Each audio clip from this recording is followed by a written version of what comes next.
it's everywhere. Look, this Winter World Cup in 2026 it's a long way off, but you've seen that Richard Scudamore not happy about it at all. As a Premier League manager, what do you make of the decision? What disruption would it cause, and what do you think of it as a chairman? Well, I think you're right. Initially, it is a long way off. I think there's obviously going to be a lot of good discussions from now until it actually kicks off, and by that time, hopefully, they would come to a point where everybody's agreed. It won't be. I think people will have to compromise. That's a given. It's not going to be exactly right for everybody. We suffer probably more than most because of obviously our traditional games over the Christmas period. Most of the European leagues are obviously on winter breaks, so you can understand to a certain extent why UEFA agreed to it, among other things. But difficult one. I mean, if you look at it and think, well, in fairness, there's no British teams have come close to winning a World Cup for a long time, and maybe a change of the timing of the tournament might help in that respect. So you don't know. I'm sure Qatar will put on a great show and the facilities will be outstanding, but doesn't seem to feel like that's when a World Cup should be. It should be a summer tournament. It should be a celebration of football at the end of a football season, and that's not what's going to happen. So we'll have to wait and see. Like I said, it's still a long way off, so there's a lot of communication and consultation that will have to take place before everybody's happy in abbreviated commas, I would think. Thank you. The club have announced today they're freezing season ticket prices again for an eighth consecutive season. Wow, I mean that's quite a gesture, isn't it?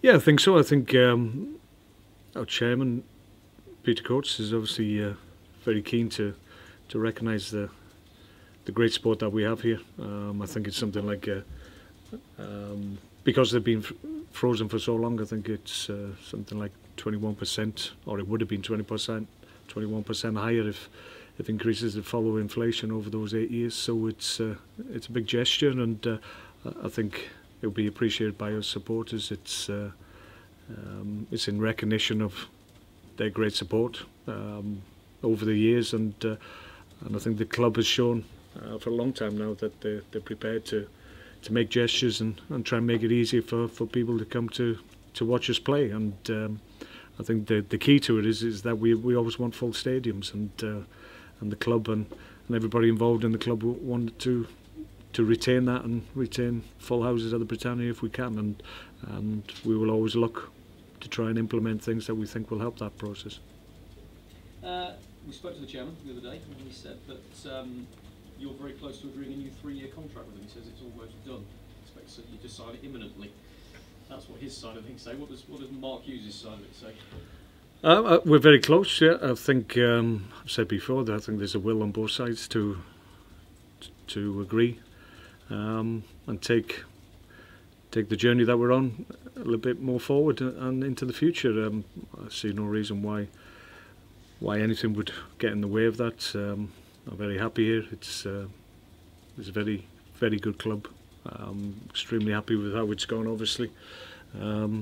Appreciative, obviously, of the opportunity to become the manager of Stoke City. And I'd like to think I've repaid that in terms of where we hope to take the club and where we are at this moment in time. So it's not signed yet, but as I said, hopefully dotting the I's and crossing the T's is something I will have to go through, and once that's complete, then it'll get done, I'm sure. Speaking of the form you're in, you've only lost 3 in the last 12 in the Premier League, and those were all against the sides that are currently in the top 3 places. That speaks volumes about the sort of form you're in, doesn't it? Yeah, I think the back-to-back defeats we had against Man City and Blackburn obviously maybe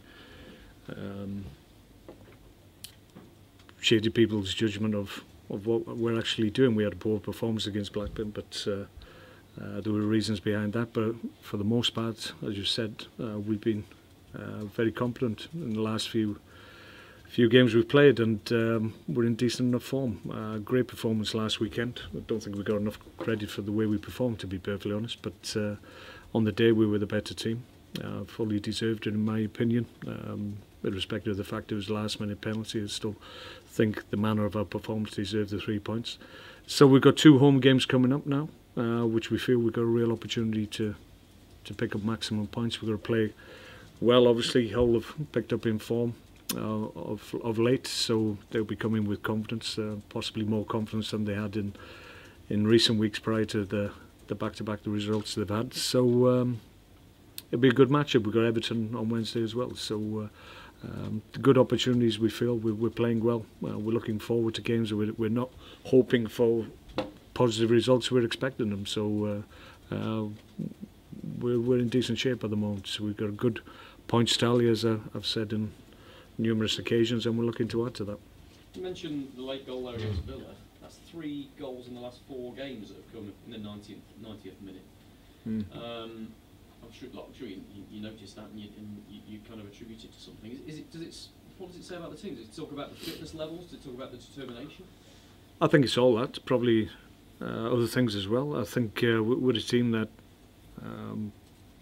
won't accept that we're beaten. We'll keep going, even to our detriment, to be perfectly honest. I mean, we played Man City, ended up being well beaten because we were chasing the game, because we wanted to get back on level terms, and we were positive and didn't accept that we were going to be beaten. So sometimes that can negatively affect you when you are chasing a top side, but for the most part we know we will always keep going. We had a great result and a great performance, and showed a great degree of character and determination against Newcastle when we kept going right to the end. Great goal by Peter Crouch, and that got us a point, and that's what we've done on other occasions as well. So those qualities that we've shown in those games, and in terms of going right to the end, have helped us, and I think that illustrates the makeup of the group of players that I've got.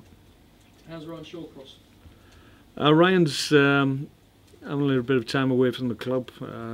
He's resting at the moment. We're reasonably happy how it's progressing. It has settled down, his injury to his back, but we feel now probably he'd be best served having a time away from the club with complete rest, rather than aggravating the back with procedures and what have you. So we think that will help him. Obviously the key is that we try and avoid an operation if we can.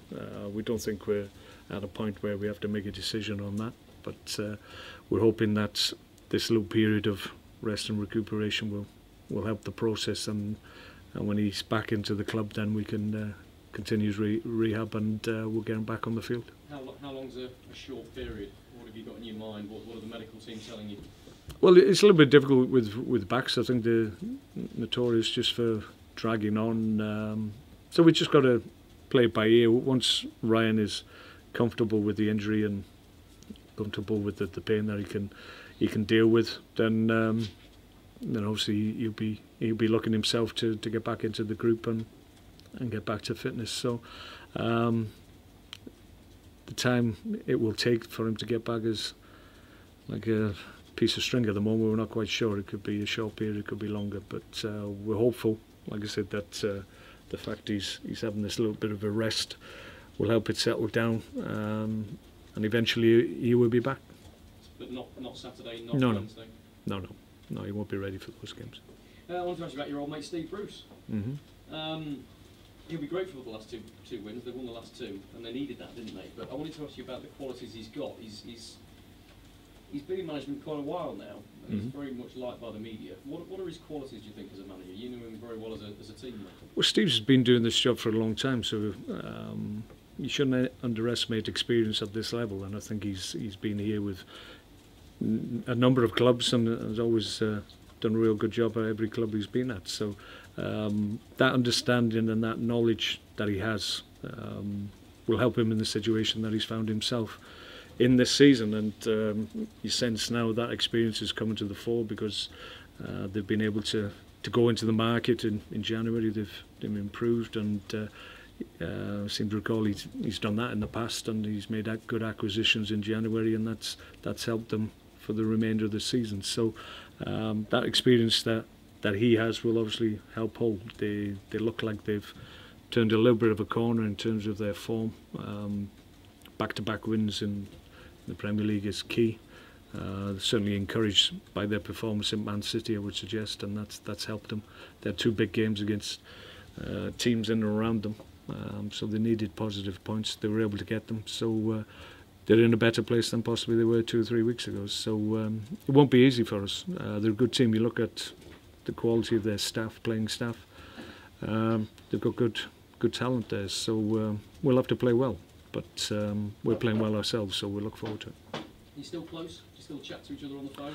No, we've never really had that type of relationship. He was a good teammate of mine, but I wouldn't surprise you if I say I don't pick the phone up to too many people. It's not my best or favourite means of communication, to be perfectly honest. Thank you. You just mentioned Shawcross earlier on, how he can cope with it, the level of pain he can cope with. Does that imply that this is going to be something that's going to be with him for quite some time? We hope not. Maybe I give it the wrong impression. Obviously, I'm not a medical guy, but obviously he's been in pain, and it came to a point where he couldn't continue in the game that he was involved in, and had to leave the field of play. And it hasn't settled down from, well, to the extent that he's able to play again. It hasn't got to that level yet. So he's obviously had procedures that have helped the process, and it is a lot better than it was initially, as you would expect. But I just think he needs that little bit more time to enable him just to come back fit and raring to go. It's no point bringing him back or rushing him back and then he misses games towards the end of the season. What we want to do is make sure when he does come back is that he's able to complete the games that we've got left in the season if we can. Anyone else ins or outs or problems with? No, from last week we're okay. Ed Peters was a little bit sore after the game, but that's to be expected given he's had a recent operation. But after a couple of days he was okay, calmed down, and he'll be okay. Apart from that, everybody else is available. And just going back to Hull, if that's okay, they seem to have risen up now and they've got themselves sorted out. How surprised were you at the dip that they had and how close they were to the bottom for a while? I think it's their second season back since they come back in the Premier League, and that can be sometimes a little bit of a struggle. They've invested a lot in the playing staff, spent a fair chunk of money, so obviously they expected to probably be better and higher in the Premier League than they are at the moment. But you sense there's a little bit more confidence around Hull as a group at the moment, just because they've won games, and that's true for anybody. When you're on a run where you haven't won for any number of games, then you start to look towards games that you've got coming up, and you're wondering where the next points are coming. So the key for them was to get points on the board, which they've been able to do on the bonus of the teams they were up against, QPR and Villa, I think. That's obviously damaged the teams around them as well. So all in all, they've had a good couple of weeks. And Rob asked you about your relationship with Steve. The Steve we see when you go along to press conferences, whether they're doing well or whether they're doing badly, it's exactly the same man. There seems to be a calmness there. Did you see that as a player when you were together at Old Trafford? It was a long time ago.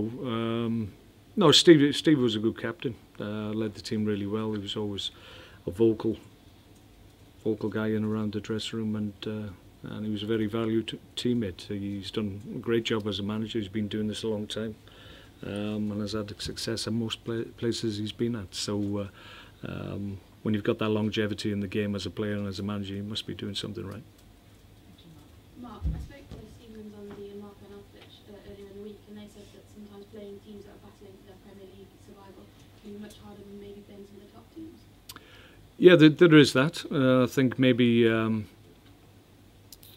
it's sometimes easier when you're not necessarily the favourite in the game, and that obviously that applies when you go up against the top teams in this league. But I think we've done reasonably well of late. We had a struggle at the beginning of the season against teams that people expected us to beat, but I think we've addressed that for the most part since then, and we've gone up against teams below us and we've been able to pick up maximum points. So I think that's been overcome, and I think we understand now and know what it takes to overcome teams that obviously are fighting for their lives, but you've still got obviously concentrate on what you're trying to do in any given game, and make sure you come out on top. I think this year we've proved that we're a very good Premier League team for the most part, and teams know when they go up against us it's a difficult game for them, and Hull will be exactly the same thinking coming to the Britannia.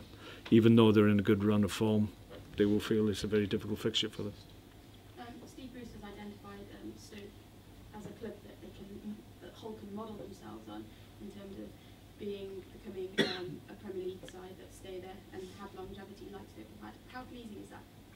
Yeah, I think most people in the game recognise the standing that Stoke have in the Premier League now to be able to remain in the toughest league in world football is a huge thing, and we've been able to do it for any number of years now. So that period of time in the Premier League allows you to gain resources and give you financial flexibility to be able to improve facilities, improve playing staff, and grow as a club. So the key is to stay in the Premier League if you can, and then grow as you go along, and that's exactly what we've been able to do. So you can understand when teams that have just come up into the Premier League look at what we've been able to do since we've been in the Premier League and think, well, it's not a bad model to aim for, and that's credit to everybody involved.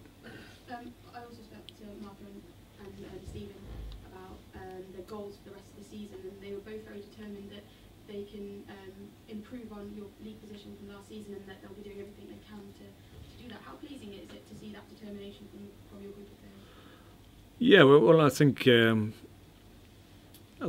given the way we emphasise what we want to achieve every year, I think the language is used on a consistent basis, and as a consequence, players pick up on that and understand what we're talking about in terms of targets and goals that we have this year, and it becomes their language, and they become their goals and their aims as much as they are mine and the clubs, and it's all part of a process that you go through during a long season where you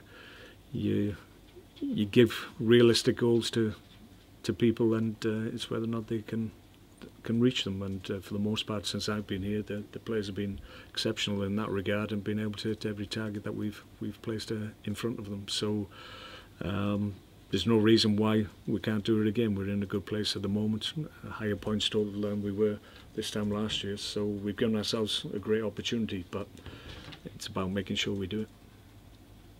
Mark, you talked about season tickets and the freezing of the prices again, particularly for young fans. And I remember you saying that it's important because young fans, you know, everyone always remembers their first game that they were taken to. Can you remember the first game that you were taken to? Which one was it? Yeah, I went to see Wrexham play Burnley in an FA Cup tie many moons ago. A 6-round game, I think. Do you want the goal scorer? Yeah. Frank Casper. Arvin Griffiths missed an open goal for Wrexham, unfortunately. I was right behind it. So yeah, you always remember the details. You ask about any of the games I've played as a player, I probably have less recollection than I have of the first game I went to see. So that's how it is. Were you hooked after that? Yeah, absolutely. Listen, I was a kid. I was only about, well, what I've been, 7 or 8, I think.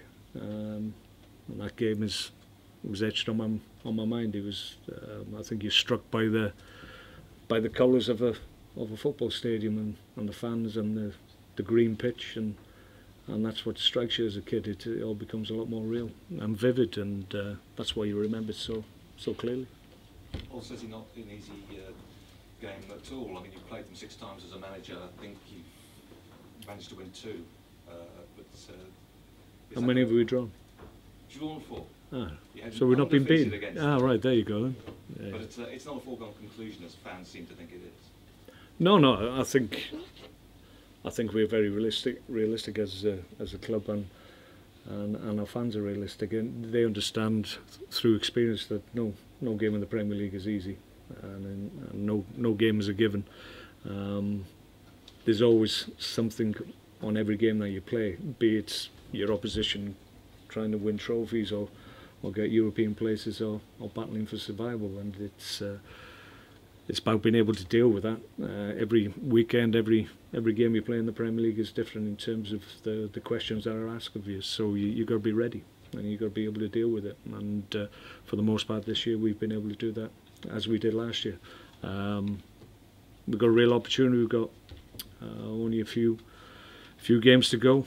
Very quickly we'll be into single figures before the end of the season, so we really want to push on now and hopefully get as many points, if not more, than we did last year. Okay.